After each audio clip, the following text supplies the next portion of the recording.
Hello friends, मैं शिवपुरी जैन आपका स्वागत करता हूं आपके अपने यूट्यूब चैनल पर। दोस्तों, आज की वीडियो में मैं आपको बताने वाला हूं जीएसटी में रिफंड का प्रोसेस। जीएसटी में रिफंड फाइल करना काफ़ी आसान है, आप इसको खुद से फाइल कर सकते हैं। पूरा प्रोसेस मैं आपको स्टार्टिंग से एंड तक बताने वाला हूं। इसमें कुछ नए चेंजेस भी आए हैं, तो आपको जो है नए प्रोसेस के तहत यहाँ पर जो है फाइल करने की रिक्वायरमेंट आएगी। जीएसटी रिफंड यहाँ पर अलग अलग रीजन्स की वजह से आपका जो है रिफंड हो सकता है, और अगर आप एलिजिबल है तभी आप इसको फाइल कर पाएंगे। जीएसटी की ऑफिशियल वेबसाइट है www.gst.gov.in। इस पर आकर सबसे पहले आपको यूजर नेम पासवर्ड के थ्रू लॉगिन करना है। जो यूजर नेम पासवर्ड जिससे आप रिटर्न फाइल करते हैं, सेम वही पासवर्ड और यूजर नेम यूज होने वाले हैं। अगर आप भूल गए तो फॉरगॉट भी कर सकते हैं। सबसे पहले मैं यहाँ पर लॉगिन कर लेता हूँ। लॉगिन करने के बाद आपके सामने इस टाइप का व्यू आएगा। फिर उसके बाद सर्विस में आपको जाना है, रिफंड में यहाँ क्लिक करना है, एप्लीकेशन फॉर रिफंड। अब यहाँ क्लिक करने के बाद आपको जो मैंने आपको बताया है, काफ़ी सारे रीजन्स हो सकते हैं जीएसटी में रिफंड बनने के, वो मैं आपको एक बार एक्सप्लेन कर देता हूँ, और एक यहाँ पर मैं आपको फाइल भी करके दिखा देता हूँ। अब यहाँ सबसे पहला ऑप्शन आपको देखने के लिए मिलेगा, वो है accumulated ITC due to the inverted duty structure. कि जो आप सेल करते हैं, आउटपुट प्रोडक्ट है, वो आपका कम रेट से टैक्सेबल है, और जो आप परचेज कर रहे हैं उसके अगेंस्ट में गुड्स और सर्विस की वो ज़्यादा रेट से टैक्सेबल है। फॉर एग्जांपल, जैसे कि आपके इनपुट्स होते हैं सर्विस और गुड्स को 18% 12% वाले, और जो आपकी सेल हो रही है वो यहाँ आपकी 5% वाली है, तो उस केस में एक्यूमुलेटेड वाला आईटीसी यहाँ पर हो सकता है। आपने जो है गुड्स और सर्विस जो है वो आपने एक्सपोर्ट किए हैं उसके regard without payment of tax, लेकिन उसके लिए जो परचेज किया है उसका एक्यूमुलेटेड इनपुट टैक्स क्रेडिट। ये वाला जो केस है ये स्पेसिफिक है export of electricity, export of service, कि आपने जो है सर्विस एक्सपोर्ट की और आपने विद पेमेंट ऑफ टैक्स वाले ऑप्शन को सेलेक्ट किया, अब उस पर आप जो है रिफंड क्लेम कर रहे हैं। तो यहाँ पर जो है मल्टीपल अलग अलग रीजन्स दिए गए हैं। अगर आपका जो है आपने एक्सेस पेमेंट कर दिया, आपके इलेक्ट्रॉनिक कैश लेजर में ज़्यादा बैलेंस है, उसके लिए भी आप ले सकते हैं। आपने यहाँ पर किसी असेसमेंट एनफोर्समेंट अपील के रिगार्डिंग जो है टैक्स जमा किया था, फिर उसका आपको जो रिफंड लेना है, तो वो भी यहाँ पर अलाउ है। कोई अदर है तो उसके लिए भी, अदर्स के लिए वो ऑप्शन यहाँ पर दिया गया है। Tax paid on interest rate supply which subsequently, पहले आपने इंटरेस्ट रेट सप्लाई में टैक्स दे दिया, बाद में वो जो है इंटरेस्ट रेट सप्लाई बन गई उसके रिगार्डिंग, ठीक है। तो अब इसमें जो नया चेंज आया वो मैं आपको बताता हूँ। फॉर एग्जांपल, जैसे आप एक्यूमुलेटेड आईटीसी, उसके बाद मैं यहाँ पर पीरियड सेलेक्ट करूँगा, तो मैं अभी कंसोलिडेटेड पीरियड ले रहा हूँ, तो मार्च तक का मैं कंसीडर कर रहा हूँ। उसके बाद क्रिएट रिफंड एप्लीकेशन पर हम क्लिक करेंगे, यस पर क्लिक करेंगे। अगर आपको नील फाइल करना है रिफंड, क्योंकि ये पीरियडिकली चलता है, अगर आपका प्रीवियस पीरियड में कोई रिफंड नहीं है तो नील के फाइल करने के लिए भी आपको जो है पहले नो पर क्लिक करके प्रोसीड करना पड़ेगा। तो इस केस में रिफंड है, मैं भी यहाँ पर इस पर प्रोसीड कर रहा हूँ। दैन उसके बाद आपके सामने इस टाइप का पेज आएगा। अब इसमें जो आपका रिफंड है वो एलिजिबल है, तभी आप जो है रिफंड क्लेम कर पाएंगे। एडजस्टेड टर्नओवर का उसमें क्राइटेरिया जो है रहता है एडजस्टेड टोटल टर्नओवर का, तो उसके लिए स्पेसिफाइड डेफिनेशन है, और इसमें ये जो सप्लाई है आपकी ये एक्सक्लूड रहती है। अब इन्होंने क्या किया है यहाँ पर, पहले क्या होता था कि आपको जो है केवल स्टेटमेंट 1A फाइल करने की रिक्वायरमेंट आती थी। तो उसके बाद क्या होता था कि यहाँ पर हम जो भी आपके इनवॉइसेस हैं, जो अदर सारी चीज़ें हैं, वो हम अपलोड करते थे सेल परचेज के, उसके हिसाब से आईटीसी जो आपने यूटिलाइज किया है उसकी अलग से कैलकुलेशन होती थी। इसमें इनएलिजिबल आईटीसी जो रिवर्स करने के लिए लायबल आईटीसी है उसकी कैलकुलेशन नहीं होती थी, उसके लिए अलग से आपको एनेक्जर भी अपलोड करना पड़ेगा, ठीक है। तो हम क्या करेंगे, यहाँ पर डाउनलोड ऑफलाइन यूटिलिटी पर क्लिक करेंगे। स्टेटमेंट 1A और स्टेटमेंट 1EB ये दोनों आपको डाउनलोड करने होंगे, और ये एक एक्सेल फाइल है, ध्यान दें इसके साथ कोई दूसरी एक्सेल फाइल खुली नहीं होनी चाहिए। और ये एक्सेल फाइल डाउनलोड करके इनमें डिटेल्स को फीड करेंगे। दैन उसके बाद हम यहाँ पर क्लिक हियर पर क्लिक करके इसको अपलोड करेंगे, ठीक है। जब हम इसको अपलोड कर देंगे उसके हिसाब से जो टर्नओवर है वो यहाँ ऑटोमेटिकली आपको दिखाई देगी। उसके बाद जो आप net input adjusted total turnover है वो आपकी एडजस्ट होगी, क्योंकि जो आपके इनएलिजिबल आईटीसी है या आईटीसी रिवर्सल वाले हैं उतने पार्ट का आपको जो है इनपुट टैक्स क्रेडिट वाला रिफंड नहीं मिलेगा। तो वो डिटेल्स भी यहाँ पर अब ऑटोमेटिकली आएगी। पहले यहाँ पर जो है मैनुअली फीड करने का ऑप्शन आता था, वो अब यहाँ से रिमूव हो गया है, ठीक है। तो मैंने ये दोनों चीज़ें ऑलरेडी डाउनलोड की हुई है, मैं आपको बता देता हूँ। इस पर क्लिक करेंगे, क्लिक करने के बाद ये एक जिप फाइल है, सिस्टम में डाउनलोड करके उसको एक्सट्रैक्ट कर लेंगे। तो सबसे पहले मैं यहाँ पर ये वाली यूटिलिटी डाउनलोड कर लेता हूँ, और इसके लिए आपके सिस्टम में WinZip या WinRAR होना जरूरी है, क्योंकि इसको एक्सट्रैक्ट करने के लिए उसकी रिक्वायरमेंट आएगी, ठीक है। तो ये नया अमेंडमेंट है, अब एनेक्जर भी आपको साथ के साथ ही अपलोड करना पड़ेगा। देन उसके बाद यहाँ पर जो आपका एक्यूमुलेटेड बैलेंस है उसके हिसाब से कैलकुलेशन होगी, और जो रिफंडेबल अमाउंट है वो एज पर सर्कुलर जो है आपका ऑटोमेटिकली आएगा, ठीक है। इसमें मैनुअल एडजस्टमेंट वाला जो पॉइंट है वो पूरी तरीके से रिमूव हो गया है। पहले यहाँ पर क्या होता था कि मैनुअली आप जो है क्लेम करते थे डिटेल्स को, जो आपका CGST HST की आप टोटल वैल्यू में से किस किस का रिफंड लेना चाहते हैं। अब यहाँ पर जो एलिजिबल अमाउंट है वो यहाँ पर ऑटोमेटिकली रिफ्लेक्ट होगा। आपको जो है ये दो चीज़ें यहाँ पर अपलोड करनी होगी। मैं आपको दोनों ओपन करके दिखा देता हूँ। उसके बाद यहाँ पर जो है आपको राइट क्लिक करना है और उसके बाद एक्सट्रैक्ट फाइल पर क्लिक करेंगे। जो ये फाइल है यहाँ पर अब आपको ओके पर क्लिक कर देना है। सेम इसी तरीके से दोनों फोल्डर को यहाँ पर हम एक्सट्रैक्ट कर लेंगे, ठीक है।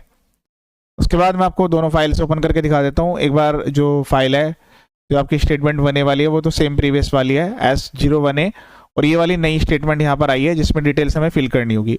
इस वाले पोर्टल पर यहाँ पर क्लिक हियर करना है और इस जगह पर वो फाइल जो आपकी अपलोड होगी, ठीक है।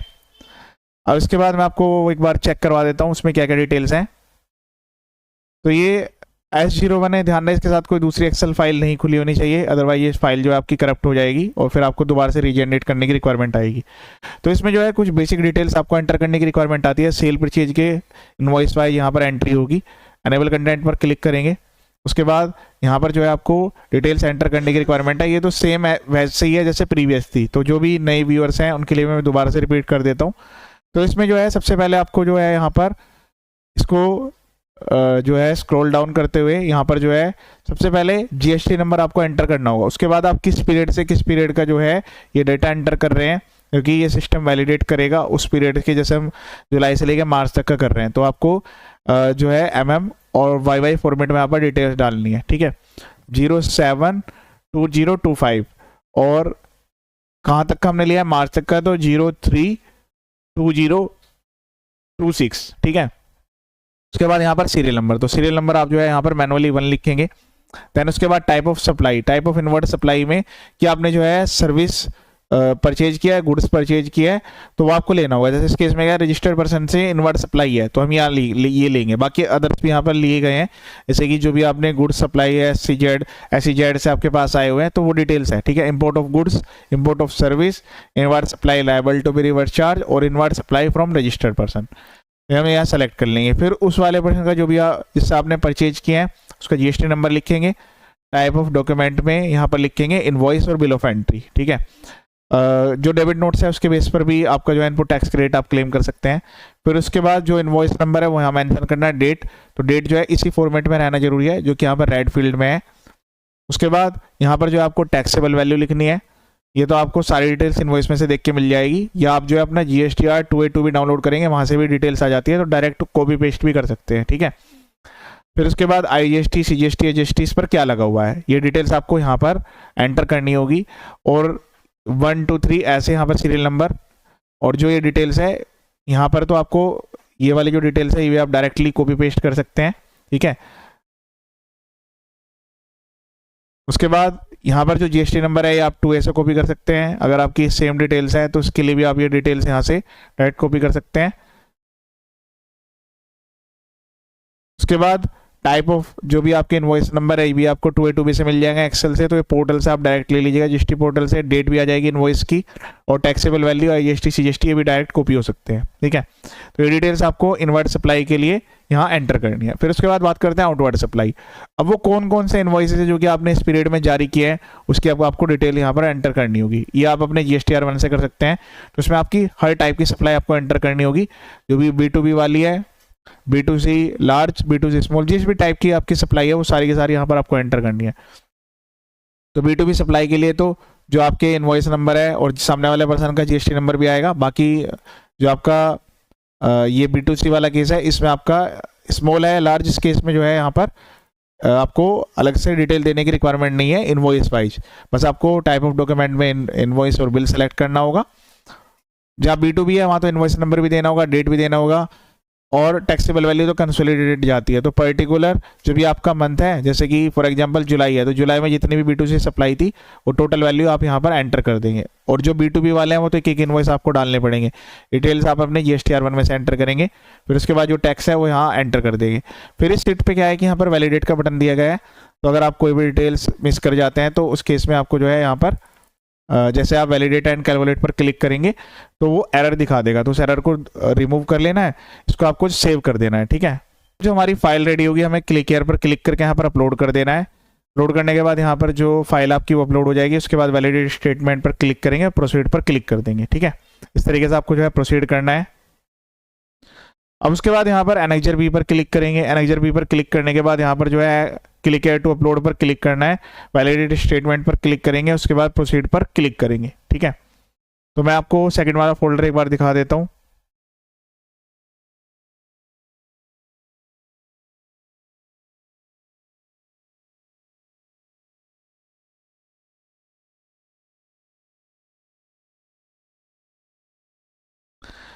तो ये आपका नया एनेक्जर भी है। एनेबल कंटेंट पर पहले क्लिक करना है।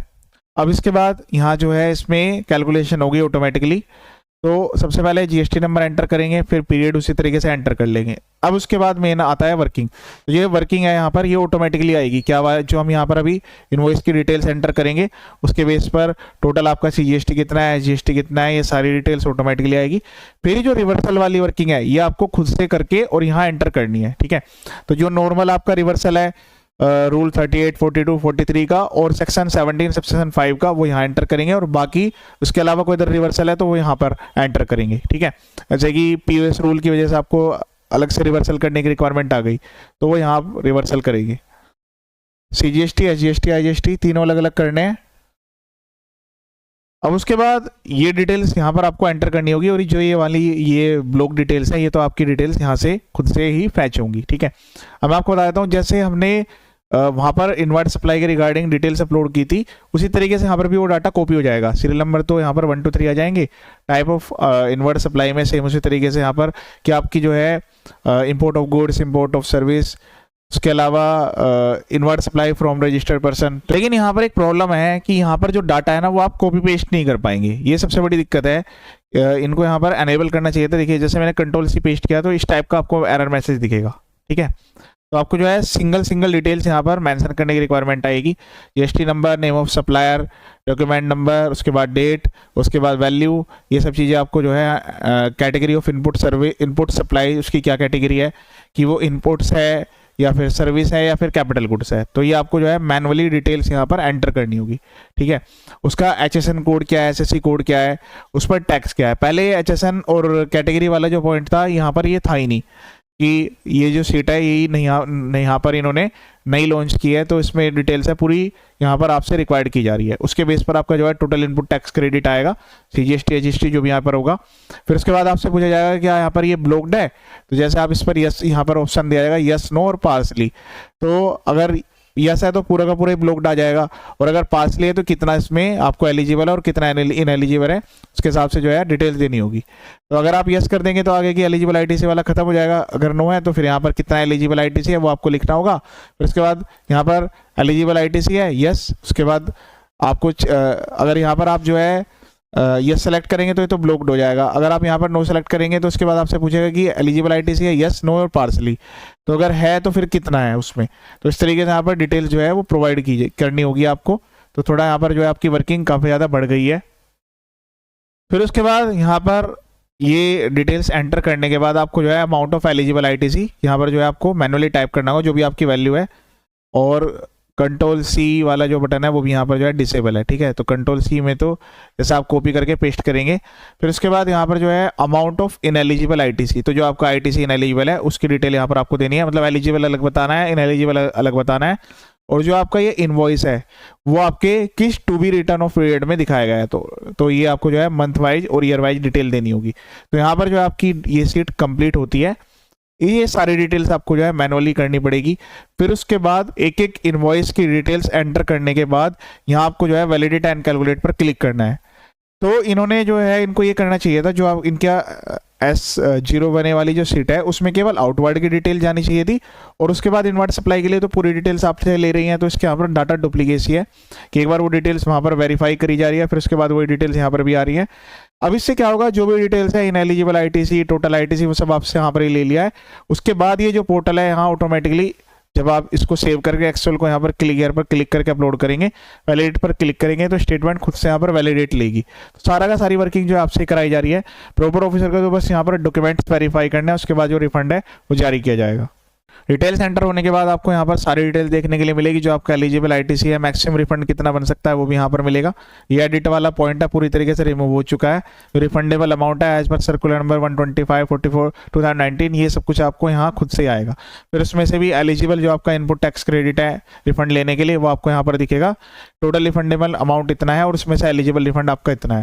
देन उसके बाद बैंक अकाउंट है, तो यहाँ से आप बैंक अकाउंट सेलेक्ट करेंगे। अगर आप उसको चेंज करना चाहते हैं तो आप जो है इसके लिए माई प्रोफाइल में जाकर इसको चेंज कर पाएंगे। लेकिन इसमें क्या ऑप्शन आता है कि आपको जो है रजिस्ट्रेशन वाले ऑप्शन में जाना है, जो यहाँ पर रजिस्ट्रेशन का ऑप्शन दिया जाता है, उसमें आपको जो है नॉन कोर फील्ड में जाकर अमेंडमेंट करना पड़ेगा। डायरेक्ट माई प्रोफाइल में जाकर इसको अमेंडमेंट का ऑप्शन नहीं है, वहाँ पर आप केवल देख पाएंगे। रजिस्ट्रेशन में नॉन कोर फील्ड में जाकर वहाँ पर बैंक अकाउंट का ऑप्शन आता है, उसके द्वारा पहले अपडेट कर लीजिएगा अगर आपको जो है यहाँ पर कोई भी चेंज करना है बैंक अकाउंट को। और अगर सही बैंक अकाउंट है तो उसको डायरेक्ट सेलेक्ट कर सकते हैं आप।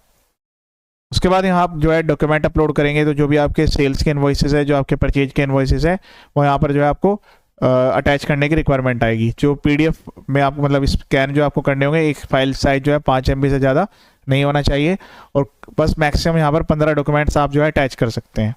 बाकी ये सारी कंफर्मेशन तो यहाँ पर डायरेक्टली जो है आपसे ली जाती है। पहले क्या होता था, इस कंफर्मेशन के रिगार्डिंग भी अलग से एनेक्जर देने की रिक्वायरमेंट होती थी। ये आप सबमिट करेंगे, फिर इसके बाद आपके पास डेफिशिएंसी मेमो आएगा, क्योंकि डेफिशिएंसी मेमो जो है प्रॉपर ऑफिसर के द्वारा जारी किया जाता है कि भाई आपने ये जो है रिफंड के लिए क्लेम किया था, अब इसके जवाब में आपको ये डॉक्यूमेंट्स देने हैं, ठीक है। तो फिर आपको वो डॉक्यूमेंट्स भी देने पड़ सकते हैं। उसके बाद यहाँ सब चीज़ें अपलोड करने के बाद सेव पर क्लिक करेंगे, रिव्यू कर लेंगे एक बार, फिर उसके बाद सबमिट पर क्लिक करेंगे। सबमिट पर क्लिक करने के बाद सारी डिटेल्स वेरीफाई होगी। फिर उसके बाद यहाँ पर जो है आपके पास बटन आ जाएगा EVC के द्वारा, DSC के द्वारा सबमिट करने का। तो उसके आप जो है EVC यानी कि OTP के द्वारा इसको फाइल कर सकते हैं। फाइल होने के बाद आपके पास एक्नॉलेजमेंट आ जाएगी, उस एक्नॉलेजमेंट के द्वारा आप जो है अपने रिफंड को ट्रैक भी कर सकते हैं। तो इसी को यहाँ पर आप स्क्रॉल करते हुए रिफंड में जाकर यहाँ पर जो है ट्रैक एप्लीकेशन स्टेटस पर क्लिक करेंगे। जो एक्नॉलेजमेंट नंबर होगा उसके द्वारा आपको जो है पूरा स्टेटस यहाँ पता लगता रहेगा। ऐसे रिफंड पर क्लिक करेंगे, उसके बाद ARN नंबर डालना है, सर्च पर क्लिक करना है कि वो कब यहाँ पर आपसे पहले जो है जब आपने रिफंड को फाइल किया उसके बाद जो है आपका बैंक वैलिडेशन होगा। बैंक वैलिडेशन कंप्लीट होने के बाद जो आपकी एप्लीकेशन है वो प्रॉपर ऑफिसर को मूव होगी, फिर प्रॉपर ऑफिसर उसको वेरीफाई करेंगे, एक्सेप्टेंस होगा। देन उसके बाद डेफिशिएंसी मेमो आएगा, आप उसका रिप्लाई प्रॉपरली सबमिट करेंगे। फिर उसके बाद सब डिटेल सबमिट होने के बाद जो आपका जो रिफंड है वो यहाँ पर अप्रूव होगा, प्रॉपर ऑफिसर उसको वेरीफाई करके अप्रूव करेंगे। अप्रूव होने के बाद जो रिफंड है वो डायरेक्ट आपके बैंक अकाउंट में क्रेडिट होगा, जो कि आपने एप्लीकेशन में दिया था। ये प्रोसेस रहने वाला है। तो आप जो है यहाँ पर 2 साल का टाइम पीरियड होता है, 2 साल से पुराना आप जो रिफंड है वो क्लेम नहीं कर सकते हैं। तो आप इसको जो है पीरियडिकली भी सबमिट कर सकते हैं, मतलब पार्ट में, और अगर आप चाहें तो 1 साल या 2 साल के लिए भी एक साथ फाइल कर सकते हैं। लेकिन उसमें क्या होगा, डाटा काफ़ी ज़्यादा बल्कि हो जाएगा और हो सकता है आपकी एक्सेल बनाने में आपको एरर आ जाए। तो ये आपको खुद से डिसाइड करना है कि कितने पीरियड का आप जो है इसको जो है सबमिट करेंगे। मल्टीपल एप्लीकेशन भी सबमिट हो सकती है अलग अलग पीरियड के रिगार्डिंग, ठीक है। मतलब एक पीरियड के रिगार्डिंग एक एप्लीकेशन होगी, फिर उससे नेक्स्ट पीरियड के आप जो है क्वार्टरली चाहे तो क्वार्टरली जा सकते हैं, अगर हाफ ईयरली करना चाहे तो हाफ ईयरली, और ईयरली करना चाहे तो ईयरली भी कर सकते हैं। कंप्लीट प्रोसेस था। उसके अलावा मेरे यूट्यूब चैनल पर GST इनकम टैक्स की काफ़ी सारी वीडियोज अवेलेबल हैं। चैनल का पर्पस फ्री एजुकेशनल है, वीडियोज को शेयर जरूर करें।